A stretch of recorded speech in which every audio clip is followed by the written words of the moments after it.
What's going on, everybody? I am back. I have Mr. Cory Robinson. And man, I do apologize. The last time when you got your first top 8, had all the video recorded, but the file got corrupted. But you ran it back again, and you got top 8. Actually, you got second place, right? Yeah, second place. With your signature deck? Heroes. Man, I still say this. Best hero player in the world. Man's been playing this deck since day one.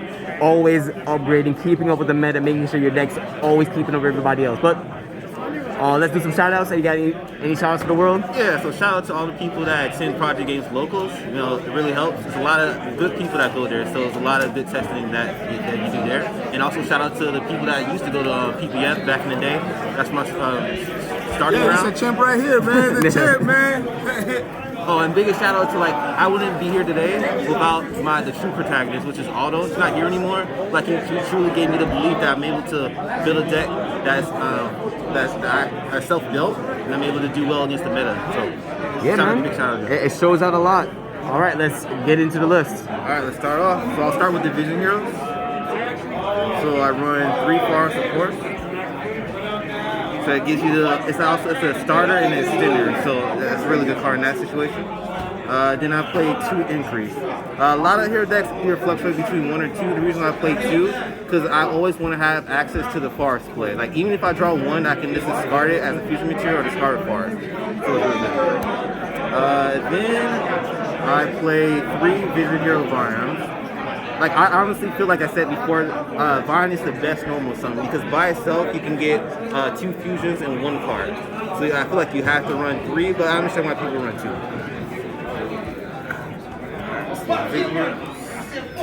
Alright, so for the element heroes, I run 2 Stratos. The ratio I do is 5 normal summons. I don't want to run any more than that because it clogs in your hand. You always want to draw a starter plus either 1 or 2 extenders so your opponent hand tries to be able to continue your play throughout the turn. Then I run 2 Elemental Shadow Mix. I feel like it's the perfect ratio for it. You always want to have access to 1 later on throughout mid to late games so you'll be able to search the heroes that you need. And I still run Honest Meals. So Honest Meals is still vital even with Destroyer Phoenix with Forcer. Most times your opponent won't be able to attack over your monster. This allows you to push for gain without overextending into a card like Nibiru. And then 1 Liquid Soldier. It's the perfect card, 1 ratio. Most of the time you use the effect that you draw 2 and discard 1. So you draw into your powerful cards like your Floodgates that allow you to secure the duel.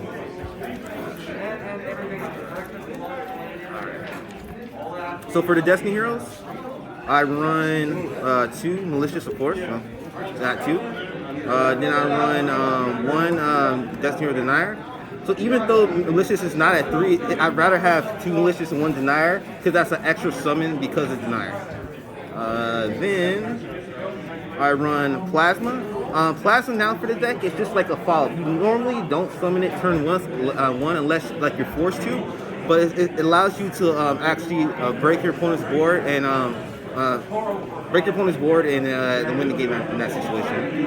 And a new card I play for the past couple of months is Destiny Hero Dark Angel. So basically, it's an Imperial Order for the control of it. So you're allowed when you have 3 or more Destiny Hero monsters in your graveyard to discard as cost and target a Destiny Hero monster and special summon it to your opponent's side of the field. So you discard this and target this and special summon it to that.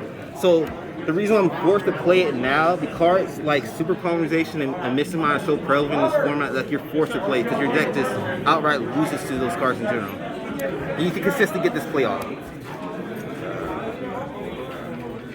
So for the spells, I'm running 3 of Hero Liz. So I love this card. It's the second best 1-card starter in the deck.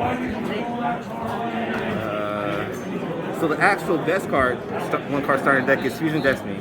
So with Fusion Destiny, either end on the board of Destroyer Phoenix of Forcer and a Dark Angel to your opponent's field, Destroyer Phoenix Forcer and a Plasma, or Destroyer Phoenix Forcer with a Dystopia and a Pop. So it's you can go different routes depending on what matchup you're going against.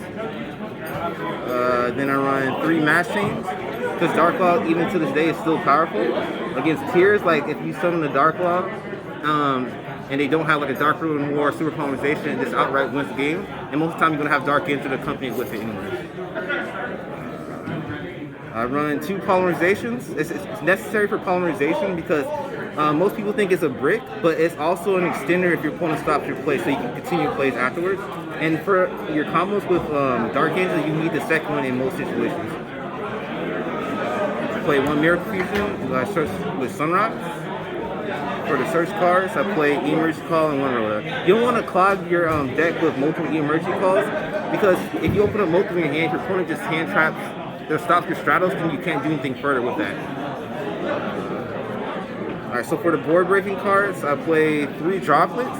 I feel like this is like the best board breaking card because if you're going first, you still can use it to disrupt your opponent. If you're going second, you can just break their board. Oh, I forgot this. Oh, and then Fool's Bear, of course. Like you can send Shadow Mist, Malicious, Denier, all those different cards.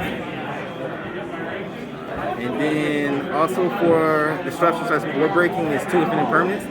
I'm not playing any monster hand traps in the main because Triple Tactics Talents is being played a lot this format, as well as certain decks are playing Gamma, so I don't want to give my opponent an opportunity to use those cards against me. And then, okay, this is a card I cited for a long time, but since it's a regional, I was expecting a lot of tier elements and sprites, so I was main decking 3 Rival of the Warlords. That is spicy. Yeah, and the funny thing about it, even if your opponent's playing a mono-type deck, you still can use Rival of the Warlords to your advantage, because like when you summon Dark Angels to their field, they're only allowed to have warrior monsters on the field afterwards. So unless they're playing like a warrior-based deck that has Link 2, they're not able to do anything. And even if they're playing a Link Regal or Animal, they can't link it off because it's not a warrior. So it completely locks them out of the game. So I got a lot of like free wins because of this combo. That's all for the main deck. It's 41 for the main. Alright, for the extra, I have 1 Absolute Zero, 1 Elemental the Shining, 1 Sheared Out, and 1 Elemental Sunrise for the Elemental Fusions. Like, Sunrise is just so vital. It allows you to get your Miracle Fusion and draw 2 with the liquid, and then for a follow-up play for next turn, when you play Miracle, you can get 2 more draws. Of course, you know Absolute Zero. It's a rare Geki. For the Destiny Heroes, you play 1 Dangerous, 1 Dystopia, and 1 Destroyer Phoenix Enforcer. Everybody knows what Destroyer Phoenix Enforcer do, and it's even better with heroes because your opponent monster loses more than just 400 normally with other decks. Your opponent mostly like loses like 2,000 or more attack to be able to game them that easily with Destroyer Phoenix Enforcer. I think Dystopia is still vital because unfortunately, like how the time mechanics work, you have to have a way to win in time, and Dystopia is the way you win for the hero deck. And Dangerous is important because we have those awkward hands. You still can establish Destroyer Phoenix Enforcer and Dark Angel through Dangerous by sending the Malicious and Denier to the graveyard in order to fill your turn. So it's for Destiny Heroes. Just run 1 Vision Hero Trinity. It doesn't come up that often anymore, but it just allows you to OTK out of nowhere. Games that you normally shouldn't have won, you just won because of Trinity.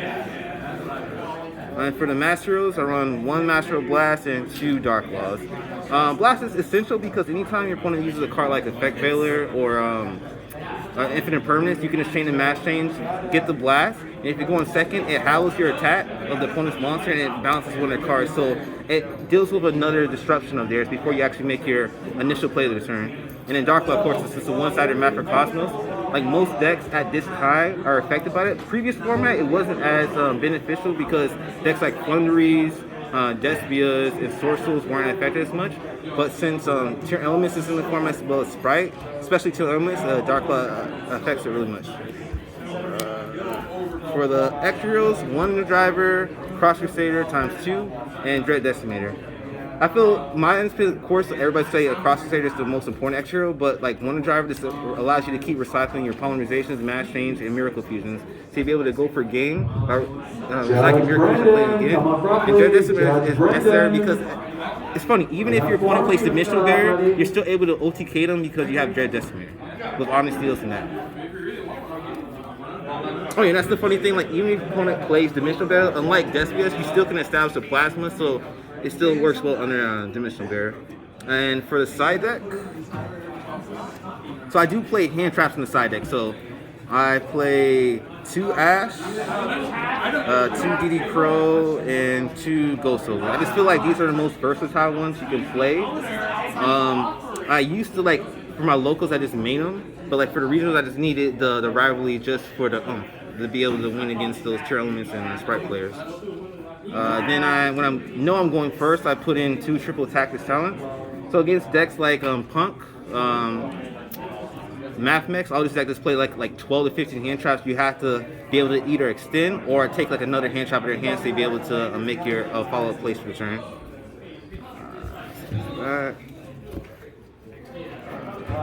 So for like the backer removal, I play 2 Twin Twisters and 2 Evenly Match. Unfortunately, since you're playing heroes, this is a heavy space spell deck. You really can't play cards like Lightning Storms because your opponent decides that anti-spell against you.